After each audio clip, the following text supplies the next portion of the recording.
Scrape the wing of a morpho butterfly, and you will not find one speck of blue paint. The pigment there is a dull, ordinary brown. And yet the wing burns with the most brilliant blue in the forest. So where is the blue coming from? It is being built out of light itself. Two reflected waves meet, and depending on how their crests line up, they either add into a blaze of color or wipe each other into darkness. Tilt the wing, and the color shifts. Until now, light has been a tidy straight line. To explain this, we have to give that up and go back to the wave. This is interference. In 1678, Christian Huygens gave us a rule so simple it feels like cheating. Take any wavefront, a surface where the wave is all in step. Now treat every single point on it as a tiny source, sending out its own little spherical wavelet. Let them all grow for a moment, each one expanding at the speed of the wave. Here is the whole trick. The new wavefront is simply the surface that just touches all of those wavelets. Draw the tangent, and the wave has advanced. That is Huygens' principle. It looks like bookkeeping until the wave hits glass. Inside glass, light is slower. So the wavelets born on the glass side grow smaller in that same moment, while the ones still in air grow full size. The tangent to those uneven wavelets is no longer parallel to the old front. It tilts. The wave bends, and it bends by exactly the amount Snell's law demands. Wavelengths into media stand in the same ratio as the speeds. Define the index of refraction as c over v, put the two together, and Snell's law falls out. Notice what just happened. In geometrical optics, we simply assumed that law. Here we derived it from nothing but expanding circles. Speed changes inside a medium. And that one fact is the seed of every effect in this lesson. Watch a wave walk into glass. Look closely at what survives the crossing and what does not. The crests bunch up. The wavelength shrinks. But the frequency does not change. Think about why. The glass cannot swallow crests or invent them, however many arrive each second at the front face, exactly that many must leave the back. The source sets the frequency. The medium can only squeeze the wavelength. Now the move that unlocks everything. Send two waves that start perfectly in step through equal lengths of two different materials. They travel the same distance. But the one in the denser material has a shorter wavelength, so it fits more cycles into that same distance. Count the wavelengths along each path, subtract, and you have their phase difference. And here is the habit that will save you again and again. Only the fractional part of that count means anything. A shift of two whole wavelengths puts the waves right back in step. Land on a whole number and you get brightness. Land on a half, and the waves cancel into darkness. One more wave idea before the main event. Send a straight, flat wave at a barrier with an opening in it. If the opening is wide, the wave mostly marches through and keeps its shape. A little flaring at the edges, nothing more. Now squeeze the gap down toward the size of a single wavelength. The wave does not squeeze with it. It fans out into the whole region beyond it diffracts. And it is exactly what Huygens predicts. Pinch the front down to almost a point, and that point radiates in every direction. There is a lovely irony buried here.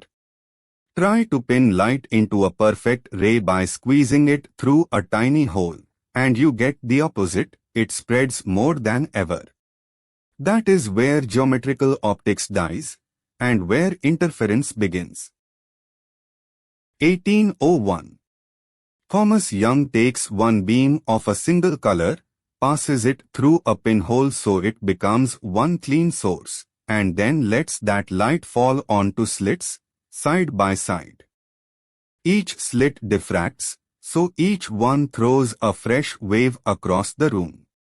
Because they were fed by the same source, they leave those slits perfectly in step. Now pick any point P on the far screen and ask what arrives there. They start together, but they do not travel the same distance. The screen is far away compared with the slit spacing, so these two rays are essentially parallel, and the extra distance the lower wave must cover is this little green segment. One line of trigonometry gives it to you. The path length difference is d sine theta. Everything, every bright band, every dark one, comes from comparing this single quantity to the wavelength. If that extra path is a whole number of wavelengths, the two waves arrive crest on crest. They reinforce a bright fringe. If it is a whole number plus a half, crest meets trough, and they annihilate a dark fringe. That integer m is called the order, and m equals 0 is the bright band dead center. Run that over the whole screen, and this is what Young saw. Not a blur. Not two bright spots. A whole ladder of bands, the fingerprint of a wave, and the end of the argument about what light is. Near the center the angles are small, so sine theta is just y over d, and the bright fringes sit at m lambda d over d. Now subtract neighbors, the m cancels completely. The spacing is lambda d over d, the same gap every time. Evenly ruled light, and a ratio that blows the tiniest scale in optics up to something you can measure with a ruler. Here is a question worth stopping on. Young's two slits make fringes. So why can't you just take two light bulbs, point them at a wall, and see the same thing? Because a filament is a mob of atoms, each flashing at random for a few nanoseconds, then stopping. The phase difference between two bulbs is re-rolled far faster than your eye can follow. The fringes are there, they just scramble into an average.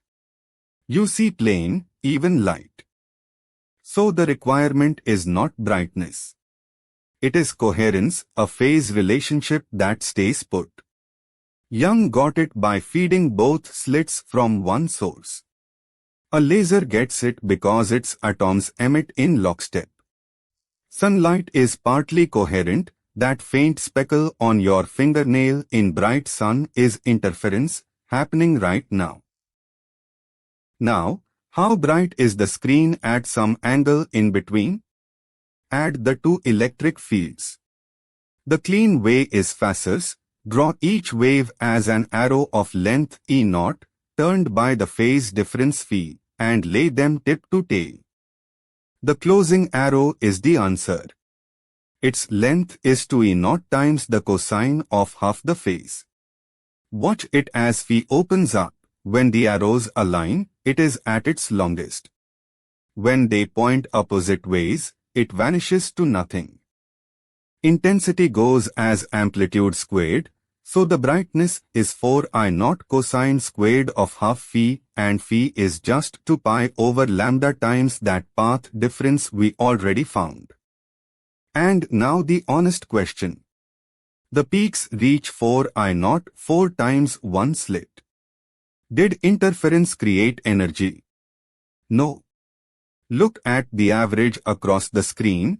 It sits at 2I0, exactly what two slits put in. Interference never makes or destroys light. It only moves it, robbing the dark bands to pay the bright ones. A soap bubble. An all slick on a wet road. Colorless stuff, both of them, and both throw rainbows at you. The film doing it is about 1 wavelength thick. Part of the light bounces off the front face. The rest goes in, bounces off the back face, and comes back out. 2 waves leave the film, and they interfere. Your eye reads the result as color. 3 things set their phase difference. The second wave takes an extra trip of 2L. Inside, the wavelength is squeezed to lambda over N2. And the third is the one everybody forgets: reflection itself changes the phase. Remember a pulse on a rope. Send it into a heavier rope, and it bounces back upside down. Light does the same. Reflect off a higher index and the wave flips half a wavelength, gone, for free. Off a lower index, nothing happens. Higher means half. And passing straight through never shifts anything. So for a film in air, the front reflection is low into high, that one flips. The back is high into low, no flip. The 2 waves are already half a wavelength apart before we count a single step of the path. Which is why the equations look upside down. For a film in air, the bright condition carries the extra half, and the dark one is the whole number. That half is not from the path. It is the flip. And the trap.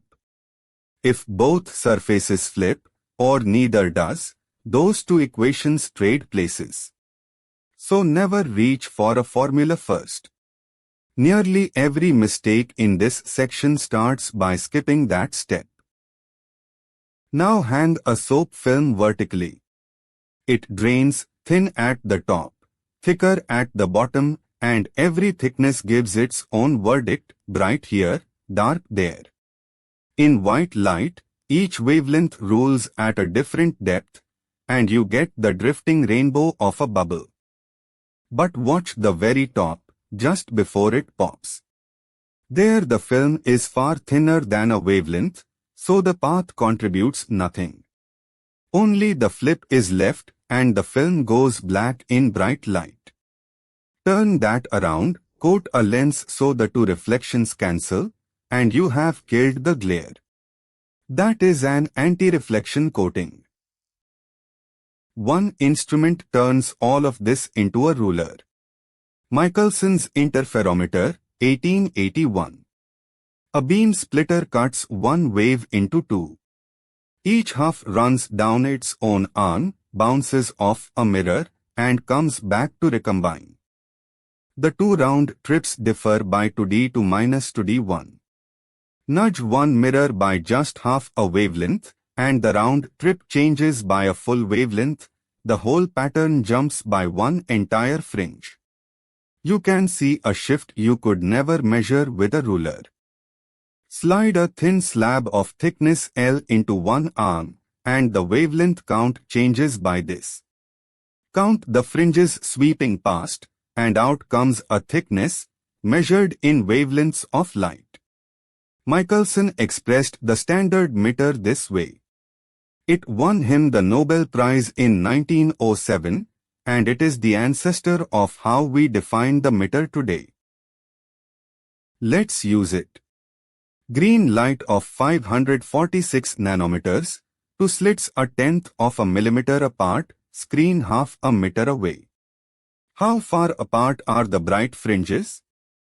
Near the center the spacing is lambda d over d, substitute, and the fringes land 2.5 millimeters apart.